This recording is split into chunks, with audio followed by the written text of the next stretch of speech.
Hi everyone, I am so excited because I am speaking with author Emily Carpenter today, and we're talking about her brand new book that she's going to hold up for us, and it's called Until the Day I Die. Look at that cover.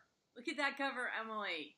Oh my God. It's so good. I love those colors so much. When it first Yeah, came out, I was like, I can't wait to read it just because the cover is so beautiful. I can't stand it.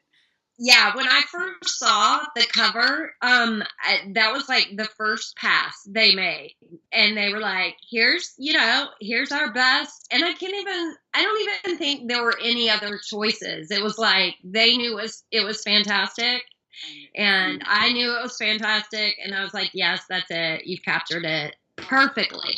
Perfect. This book, okay, so yesterday I was reading, I'm on the beach, I'm reading, and I was like, I like to read it right before I talk to you. So last night I'm like, okay, save. Save like a little bit when you wake up in the morning. You can read it right before you talk. No way! I stayed up. I don't even know what time I was up till. This Oh, I love book is so good. I want to say because I've read almost all you. I think I've read all you. Is this your fourth one? it. It is. Okay, then I've read them all, and I don't know, like I want to say this is your best, but probably just because I just finished it.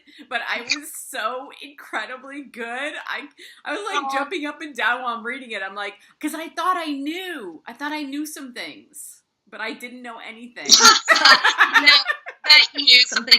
I tell you, one of the things that I really enjoyed about this book that felt a little different for me from the other books, this book just had a more of an adventurous kind of out there vibe, and just it was very fun to write, and I hope people have as much fun reading it, Oh my but gosh. because that's what I wanted. Like, I want you to be on the beach, reading the book and not being able to put it down, or staying up late and just having a good time with it. Yeah, I could tell you were having a good time with it. Oh I yeah. swear I can tell in books if the author is having fun. And I was like, you are having so much fun in this book.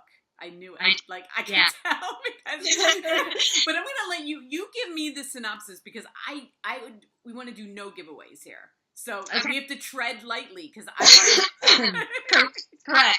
Um, but so what I can say is that it's about a mother and daughter who they both they're going through a loss in their life. They've lost their husband and father, and they're both dealing with it in their own ways, and maybe not in the best ways. But I mean, is there a good way to deal with that kind of loss? I don't think so. So, um, at any rate, they're separated because all the friends and family decide that the mom really needs to like go and rest and just push the reset button, and they send her away to this very posh rehab resort like place on a Caribbean island.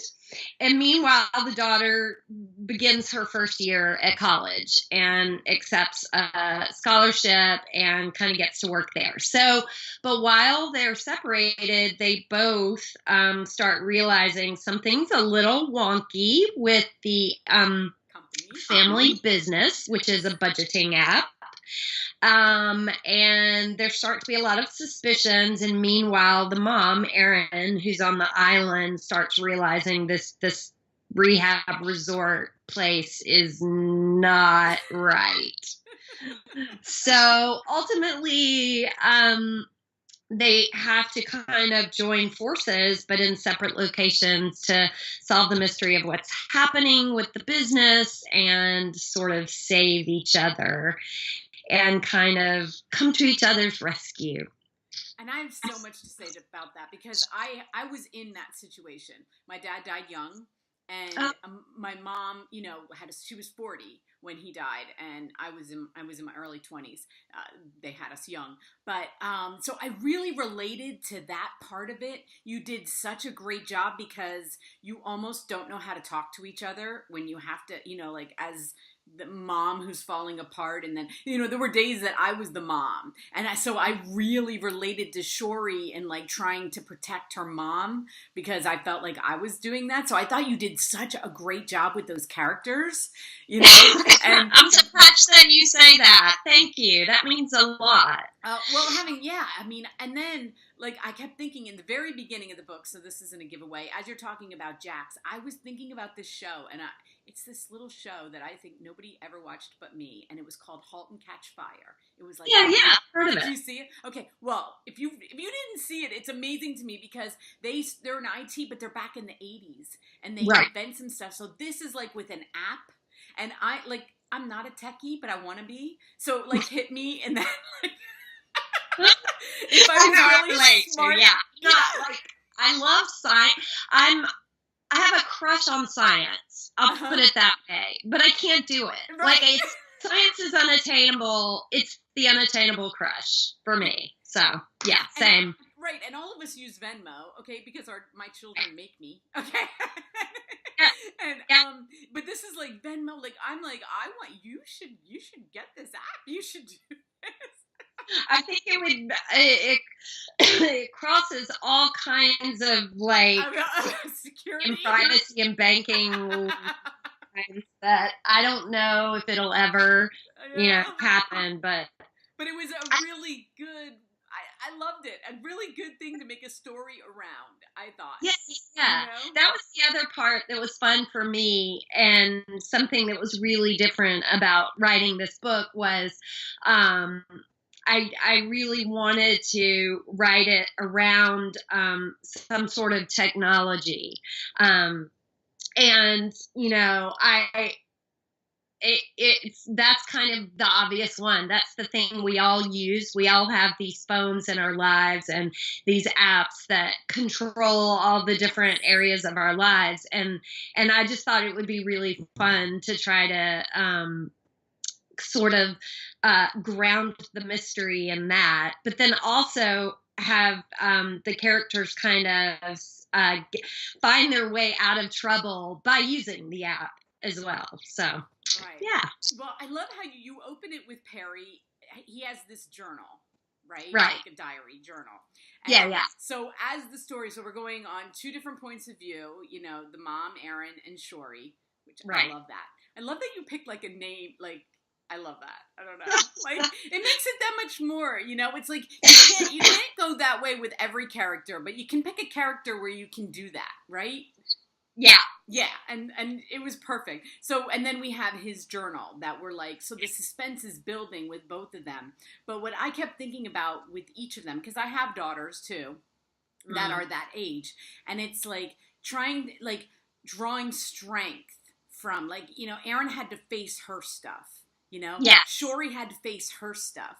And sometimes you can do some of it together, but like I have your stuff. I have like I have an older daughter that's 27. She has 3 children, right?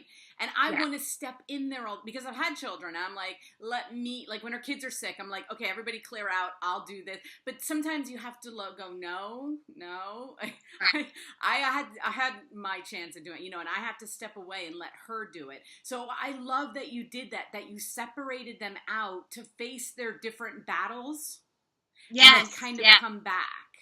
Yeah, and because really the story is about they've had a relationship that's kind of operated in a certain way, and Perry, the dad, was like the go-between between them. Yep. Like he had a great relationship with Erin, his wife, and he had a great relationship with Shori because they were a lot alike, and they both had the ability to work with computers and the coding and the science and all that. And so Perry really acted as the glue that held the family together. So I did want to explore how when that person is gone, you have to renegotiate the relationship and figure out, like, wait, how do we fit together now as a family without the guy that was the bridge, being gone. And that's hard. I mean, it hasn't happened to me, but I think about my family and the dynamics and the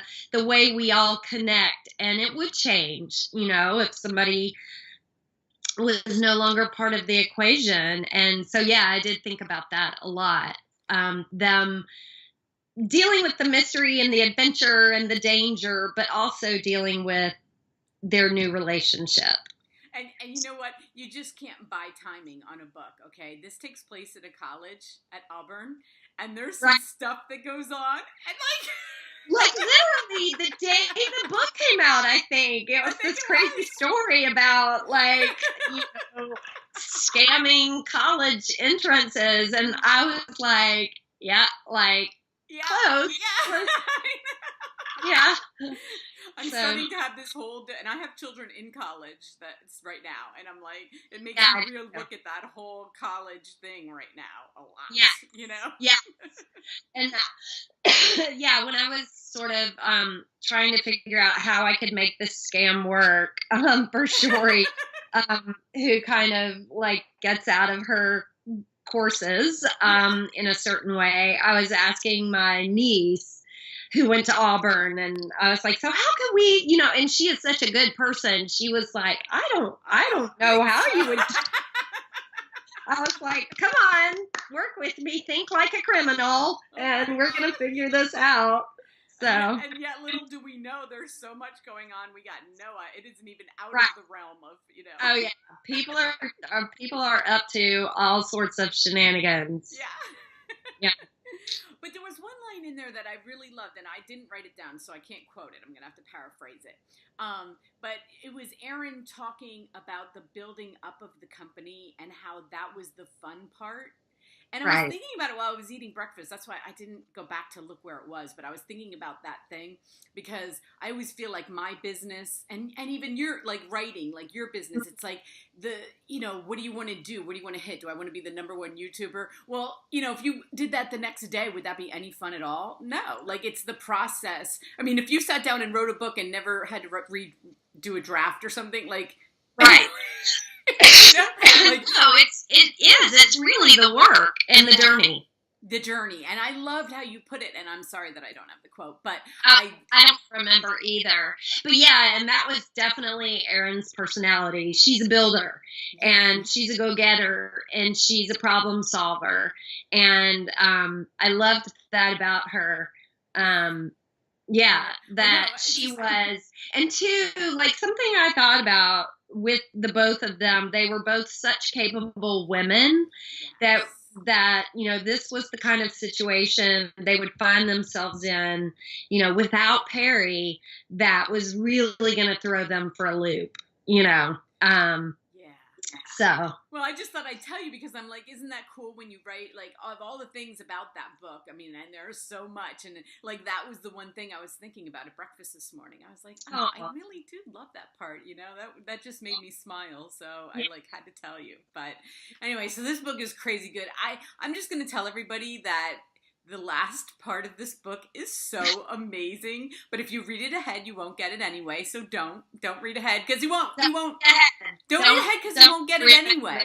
And I actually went back, because I told you I read it late last night. So this morning I went back to see if I could find clues to how you, and then I found them, and because of that little search thing in my Kindle, I found stuff. And I was like, oh my God, Emily, you so had me. I love it. I love that you had me on that, because I was like, that makes me happy. Yeah, because last night when I finished, I was like, oh, it's one of those what? It was crazy. Yeah, and you have to leave the clues for the reader. You can't just totally cheat and just say, here's the villain at the end, and I gave you no indication, and there was no. So I'm always okay if somebody says, yeah, I figured it out, or I'm okay with that. I didn't figure it out, but they were there. If I would have been paying attention, but that's because I kept thinking I knew other things, and that's why it's so good, because I thought I knew other things. But anyway, so before I let you go, let's talk about what you're writing right now, because I do remember you writing this. I do remember talking about this. So what is on the plate for to look forward to next year? So I am working on a follow-up to my first book, Burying the Honeysuckle Girls. and it is called Reviving the Hawthorne Sisters.